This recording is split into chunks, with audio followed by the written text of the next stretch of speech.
فاطمہ بنت منذر نے خبر دی، ان سے اسماء بنت ابی بکر رضی اللہ عنہا نے، انہوں نے کہا کہ میں عائشہ رضی اللہ عنہا کے پاس گئی، لوگ نماز پڑھ رہے تھے۔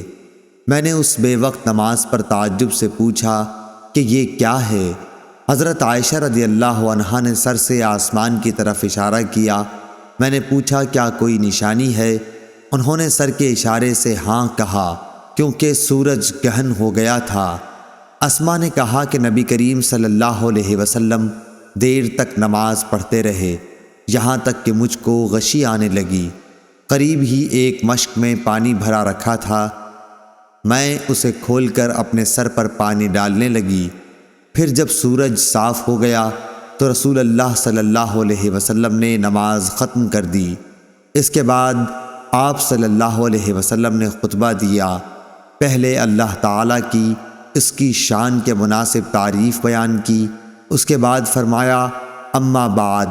اتنا فرمانا تھا کہ کچھ انصاری عورتیں شور کرنے لگیں، اس لیے میں ان کی طرف بڑھی کہ انہیں چپ کراؤں تاکہ رسول اللہ صلی اللہ علیہ وسلم کی بات اچھی طرح سن سکوں، مگر میں آپ کا کلام نہ سن سکی۔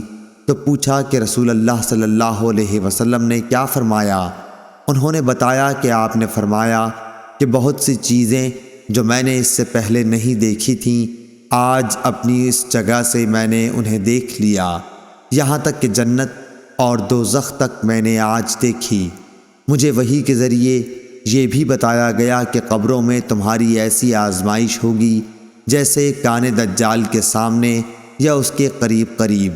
تم میں سے ہر ایک کے پاس فرشتہ آئے گا اور پوچھے گا کہ تو اس شخص کے بارے میں کیا اعتقاد رکھتا تھا، مومن یا یہ کہا کہ یقین والا؟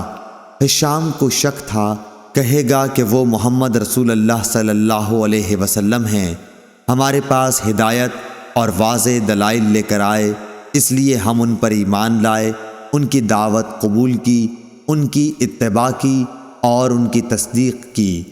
اب اس سے کہا جائے گا کہ تو صالح ہے، آرام سے سو جا، ہم پہلے ہی جانتے تھے کہ تیرا ان پر ایمان ہے۔ ہشام نے شک کے اظہار کے ساتھ کہا کہ رہا منافق یا شک کرنے والا، تو جب اس سے پوچھا جائے گا کہ تو اس شخص کے بارے میں کیا کہتا ہے، تو وہ جواب دے گا مجھے نہیں معلوم، میں نے لوگوں کو ایک بات کہتے سنا، اسی کے مطابق میں نے بھی کہا۔ ہشام نے بیان کیا کہ فاطمہ بنت منذر نے جو کچھ کہا تھا میں نے وہ سب یاد رکھا، لیکن انہوں نے قبر میں منافقوں پر سخت عذاب کے بارے میں جو کچھ کہا وہ مجھے یاد نہیں رہا۔ صحیح بخاری حدیث نمبر 922۔